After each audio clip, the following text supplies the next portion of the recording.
हमारा जो एक मुद्दा रहता था कि जो 50% न्यूनतम जो स्नातक है तो वो स्नातकोत्तर या स्नातक में बीएड करने वाले जो बच्चे हैं उनको भी हम लोग अलाउ करते हैं। एनसीटी की जो 13 नवंबर 2019 की जो गाइडलाइन थी उसकी पालना करते हुए हमने पहले अगर स्नातक में 50 नहीं है, स्नातकोत्तर में कितने भी हैं तो वो नहीं बीएड ये रीट दे पाता था। अब उसमें कर दिया गया, दोनों में से किसी भी में भी अगर वो 50% है तो वो भाग ले सकता है रीट के अंदर। दूसरा जो न्यूनतम अंकों का था, बाकी अन्य कैटेगरी के लिए जो 12वीं में या जो बीए में उनमें जो छूट थी वो ईडब्ल्यूएस और ये जो हमारा दूसरे जो दोनों एमबीसी है उसमें भी उसको शामिल करते हुए पहले की तरह बराबर इन दोनों कैटेगरी को भी हमने शामिल कर लिया है।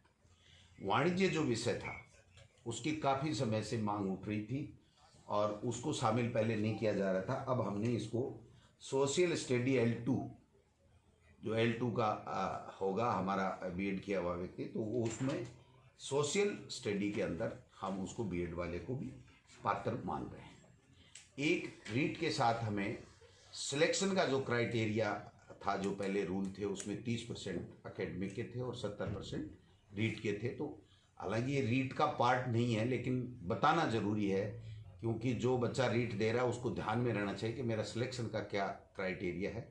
तो उसको जो हमारे राजस्थान के नौजवान शिक्षित बेरोजगार जो ज़्यादा आने चाहिए, जिनकी बहुत बड़ी मांग थी, उसको ध्यान में रखते हुए अब जो पहले हमने टेट में कर रखा था उस तरीके से यहाँ पर 90% रीट का वेटेज होगा और 10% उसकी जो एकेडमिक योग्यता होगी उसका होगा। तो ये 30% पिछली सरकार के समय था जिससे काफ़ी ये शिकायतें आई थी और काफ़ी फर्जी डिग्री लेकर के बाहर के लोग भी आ गए थे। तो मैं समझता हूँ राजस्थान के लोगों को ज़्यादा से ज़्यादा वेटेज मिले, इसके लिए भी हमने किया। एक जो राजस्थान के बेरोजगार बच्चों को ज़्यादा से ज़्यादा मौका मिले, इसलिए 2011 में पहले जो सिलेबस बना था तो इसमें जो एनसीटी की गाइडलाइन है उसमें है कि प्रचलित पाठ्यक्रम के हिसाब से आपको सिलेबस देना है। तो हमने दोबारा से सिलेबस तैयार करवाया माध्यमिक शिक्षा बोर्ड की टीम से और उस सिलेबस में हमने राजस्थान को जहाँ जहाँ हमारी पुस्तकों में राजस्थान है वहाँ पर राजस्थान को सबसे ज़्यादा, राजस्थान की भौगोलिक परिस्थिति, संस्कृति आदि चीज़ों को हमने भूगोल, इतिहास, कला, संस्कृति सबको वेटेज देते हुए सिलेबस का निर्माण किया है। और जो सिलेबस है वो भी हम रीट के साथ या 1-2 दिन में जो भी माध्यमिक शिक्षा बोर्ड उचित समझेगा तो उसमें वेबसाइट में साथ में लगा देगा जिससे वो बच्चे अपना अध्ययन कर सकते हैं। बाकी जो मोटा मोटी चीज़ है, एक बात कन्फ्यूजन चल रहा था कि बीएड वालों को L1 और L2 दोनों में लिया जाएगा, नहीं लिया जाए। तो एनसीटी की गाइडलाइन का हमने अच्छे तरीके से अध्ययन किया है, उसमें राज्य सरकार के ऊपर छोड़ा गया है। और एक शर्त ये भी है कि अगर कोई बीएड किया हुआ व्यक्ति L1 देता है तो उसको 2 साल के अंदर अंदर ब्रिज कोर्स करना पड़ेगा 6 महीने का, और वो ब्रिज कोर्स उस संस्था से करेगा जो एनसीटी के द्वारा मान्यता प्राप्त संस्था होगी। तो ऐसी संस्था राजस्थान में आज की तारीख में नहीं है। और बीएड के बच्चों को चूँकि फर्स्ट ग्रेड में, व्याख्याता में, सब में मौका मिलता है, तो बीएसटीसी के बच्चों को केवल L1 में मौका मिलता है। तो जब राज्य सरकार का क्षेत्राधिकार पे उनके विवेक के ऊपर छोड़ा गया तो इसलिए राज्य सरकार ने दोनों वर्गों का ध्यान रखते हुए बीएसटीसी के बच्चों का वो जो डीएलईडी जिसको बोलते हैं उसका भी ध्यान रखा है और बीएड वालों का भी ध्यान रखा है। तो L1 है उसमें केवल डीएलईडी यानी बीएसटीसी के बच्चे आएंगे और L2 में बीएड वाले बच्चे आएंगे। एक और महत्वपूर्ण निर्णय मैं इस मौके पर मैम को भी धन्यवाद देना चाहूँगा कि जब बोर्ड से फाइल आई कि साहब 1.5 या 2 गुनी के लगभग उन्होंने फीस कर ली थी, तो इनका ये सुझाव था कि मंत्री महोदय हमको कोरोना के समय ध्यान रखना चाहिए और इस फीस को नहीं बढ़ाना चाहिए। तो हमने ये फैसला किया है कि 2017 में जो रीट में जो बच्चों के लिए परीक्षा शुल्क था रीट देने का, वही शुल्क हमने रखा है, उसमें 1 पैसा भी हमने नहीं बढ़ाया।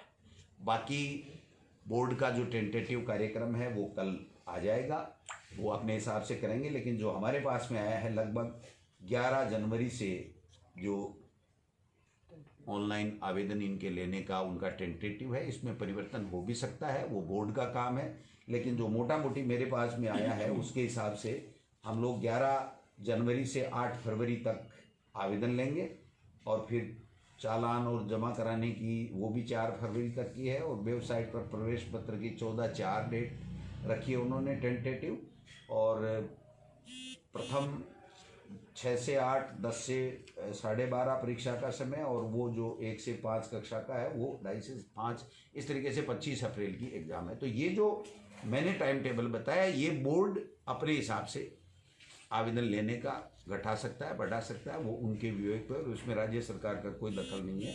हम केवल ये जो छूट दे रहे हैं या हमने जो नए निर्णय किए हैं, जो हमारे शिक्षित बेरोजगारों की रीढ़ देने वालों की जो मोटी मोटी समस्याएं थी, उनको काफ़ी जद्दोजहद के बाद में, काफ़ी विचार विमर्श करके पूरी तरीके से एनसीटी की गाइडलाइन के हिसाब से हमने इसको दुरुस्त किया है।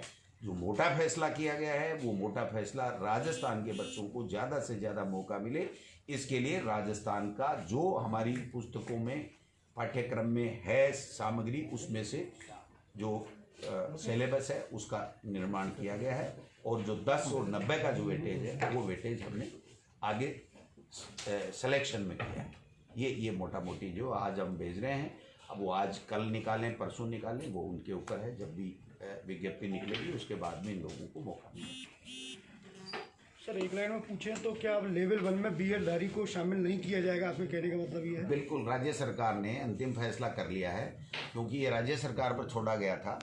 और दूसरी चीज़, ब्रिज कोर्स की जो आवश्यक शर्त थी, अगर हम इसको अगर L1 में बीएड वालों को शामिल करते तो एनसीटी से कब उस ब्रिज कोर्स की मान्यता मिलेगी, राज्य सरकार पर क्या संसाधन होंगे, क्या नहीं होंगे। दूसरी चीज़, फिर अगर वो नहीं कर पाएगा तो फिर उसकी नौकरी को खतरा हो जाएगा, उसको हम परमानेंट कर नहीं सकते, उसको बाहर निकालना पड़ेगा।